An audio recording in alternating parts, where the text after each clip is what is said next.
Gente, o vídeo tá saindo mais tarde porque hoje eu fiquei tentando de toda forma melhorar essa questão de enrolação nos vídeos, tá bom? Eu percebo assim, não que eu ache negativo, tá bom, como um todo, eu falar muito nos vídeos, mas eu percebo que às vezes assim eu alongo um tema demais desnecessariamente, tá bom? Porque eu simplesmente converso muito. Esse vídeo aqui, pessoal, eu terminei de gravar ele, eu gravei a primeira vez, eu terminei de gravar ele e tava com 30 minutos de gravação.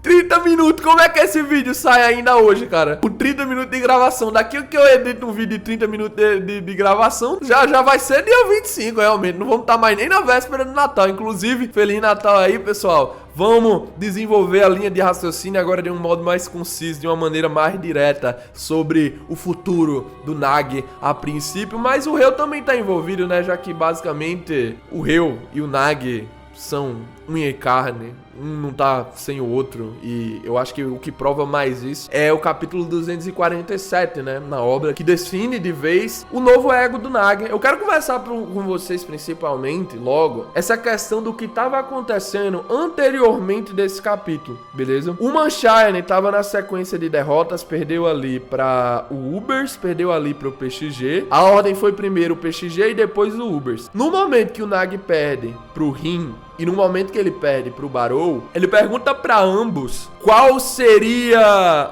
o objetivo deles, o que move, o que faz eles jogarem tanta bola como eles jogam. O Rin responde ali que é derrotar seu irmão e destruir o Sag. O Barou diz que quer ser o melhor do mundo e dominar uma era inteira depois de que ele tenha se tornado o melhor do mundo. E o que é mais interessante é que nós vemos nesses núcleos, tanto quando ele pergunta pro Rin como quando ele pergunta pro Barou, ele questionando logo após deles darem a primeira resposta, o que eles vão fazer depois, tá bom? A maior indagação do Nag, até olhando de uma forma mais introspectiva pra si próprio, dentro do personagem, como a persona dele tá funcionando agora na obra, é como lidar com o após a vitória, como lidar com o após a conquista, o que ele será depois desse momento. Ele mirou um objetivo, ele atingiu esse objetivo, alcançou o que queria, mas e depois? O Reu tá conversando com o Nag, né, ali no capítulo 247, ele tá falando sobre como ele corre risco de cair e o Nag não, já que o Nag tá um pouco acima dele, tá com 40 milhões, né, e ele fala que eles precisam mostrar resultado no último jogo, eles precisam continuar, só que aí quando ele vai terminar de falar, o Nag corta ele, e pela primeira vez na obra, vemos o Nag tomando pra si, tá bom? Sempre nós vemos esse desenvolvimento do Reu para com o Nag num sentido muito mais, o Reu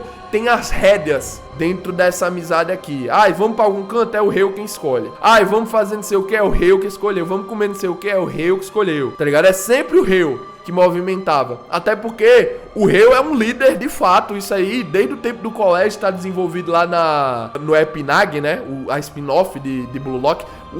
O Reu de fato é um líder, sem sombra de dúvida. Só que o que impressiona o Reu nesse momento é que o Nag pela primeira vez toma essas rédeas. Ele diz: sim, eu tava pensando na mesma coisa. E Reu, precisamos mudar, tá bom? Eu me sinto meio estranho desde que ganhamos ali o primeiro jogo. Eu não sinto mais aquela gana que eu tinha. Eu me sinto até de certa forma perdido. E a minha fase não é boa, porque os meus rivais não vão esperar por mim. Se não mudarmos, nunca iremos chegar ao top 1 do mundo. Nós vamos mudar, Reu. Me dê um novo tipo de emoção. E o Reu traz consigo: sim, eu tenho uma ideia. Acaba por aí o desenvolvimento dos dois. Nós vamos só ver agora, né? Provavelmente esse desenvolvimento depois de 50 fucking Cara, eu não tinha parado pra pensar sobre isso, mas faz um ano, literalmente, disso. O tempo voa, né? Acompanhando Blue Lock, mas já faz um ano desde que isso aqui aconteceu, desde que teve toda essa comoção praticamente. Então, cara, depois de um ano na obra, vamos ver o que danado ele queria dizer com isso. E na minha teoria, o resultado dessa nova teoria do Nag e do Reu é uma humilhação completa pro Baixo FC. Eu não duvido, beleza?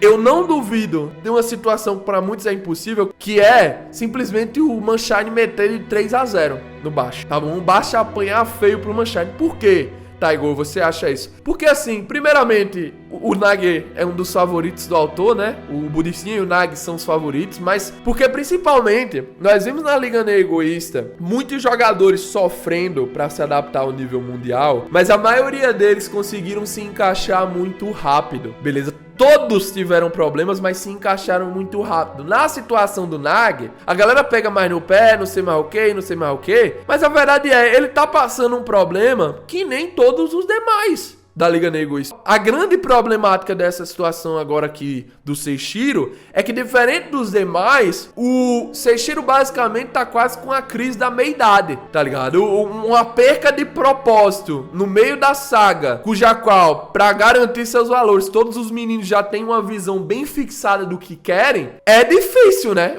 Você conseguir se comparar com essas pessoas sem você estar tendo nenhuma ambição ali. Mas a verdade é que no momento que você não tem um propósito pra ela, no momento que você não tem pelo menos ali uma coisa, não precisa ser uma coisa gigante, mas alguma coisa que lhe faça se mover, irmão, tu para no tempo. Realmente, tu para no tempo. E nós vemos isso acontecendo com o Nag de forma clara, só que ele finalmente decide o que ele quer pra si. E eu acho que ele até visualizou um pouco da perspectiva que ele pegou do Rin e do Barou pra isso, por causa que o que o Rin e o Barou têm de similares? Ambos os dois têm metas altas, tá bom? Não é uma coisa que eles vão conseguir do dia pra noite. Não é uma coisa que vai ser simplesmente fácil, palpável, ok? Agora, na situação do Nag, era uma coisa simples. Vencer o Isagi. No caso do Nag, era só marcar um gol contra o Isagi. Vencer em um momento ali o Isagi. Está acima dele por um momento. Acabou. Ele conseguiu, acabou. Ele concluiu o objetivo dele mesmo. Comparado aos demais, eu acho que não tá errado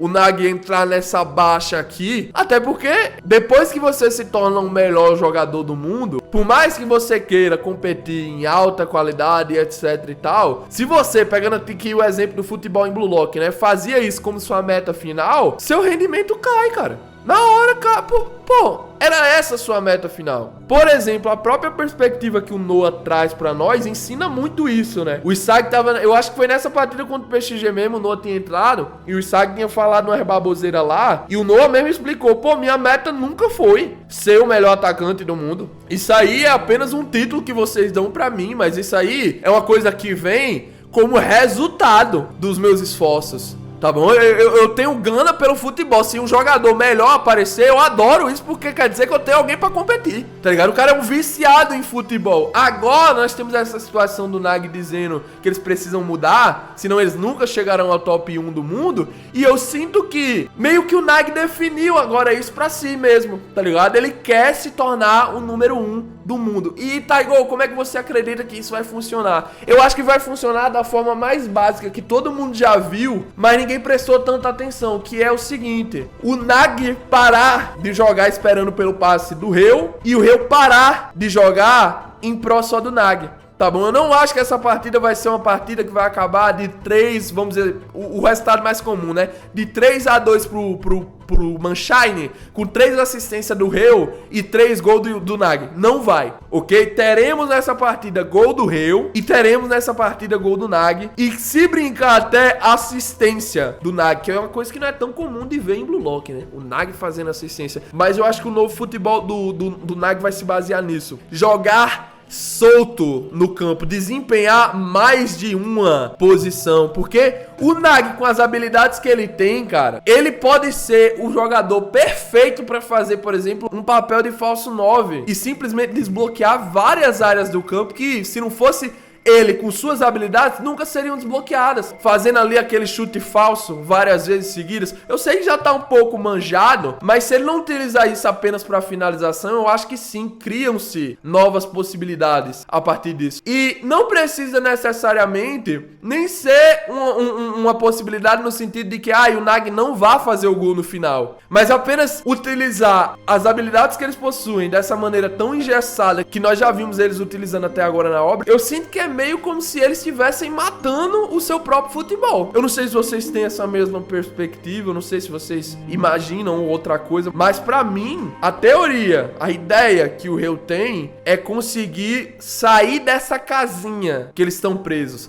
E, a princípio, assim, se fosse pra mim pegar o objetivo primordial que tem que ser trabalhado nessa partida aqui do Manshine contra o Baixa, é essa questão da replicabilidade dos gols que eles forem fazer. Foi uma coisa que foi bem pegada em cima pelo ego de empate, ali no momento que o Nag faz o seu gol, né? Isso aqui é um gol de sorte, esse é um gol que ele não vai conseguir replicar nunca mais. É uma faca de dois gumes, literalmente, que o Nag acabou conseguindo conquistar ali. Só que agora não. Eu acho que eles vão entrar com a mentalidade correta, o Nag com o objetivo verdadeiramente que ele quer, persona, Nag, singularmente, não por causa do Ryu, não por causa de ninguém. Claro que ele quer chegar lá com o Ryu, é uma coisa que tornaria ele uma pessoa feliz, porque ele gosta do Ryu bastante. Só que isso não significa que é por causa do Ryu, tá ligado? É como eu visualizo agora. Então eles vão fazer 3 gols replicáveis. Eu acredito que se o Nag vier a fazer 2 gols, que é como eu tô acreditando que vai desenvolver essa última partida, ele vai fazer 2 gols muito parecidos. E se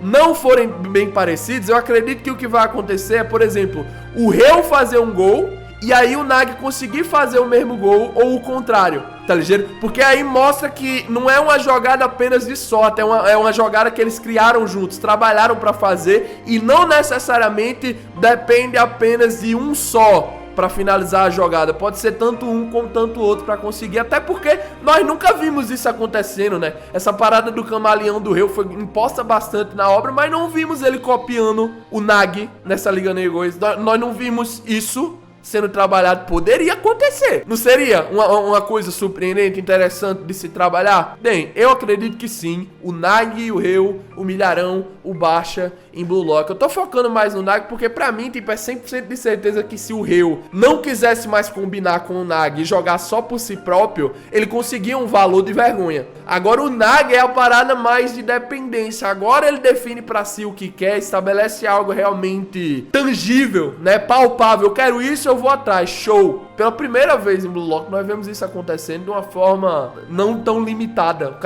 O ego do cara era voltado a vencer por um momento do SAG. Pô, na moral, né, gente? Isso não é ego que se compare nem com os caras que foram eliminados na primeira seleção. Até o Budinho tem um ego mais de vergonha, que é não voltar pro templo, né? Bem, de toda forma, gente, comenta aqui embaixo o que vocês acham. Feliz Natal aí, tamo junto, Merry Christmas. Amanhã é o nascimento do menino Jesus. Nos vemos aqui por lá. Eu espero que curtam aí o final do dia e o início do próximo, assim como todo o resto do final do ano. Tamo junto, valeu, falou e cut!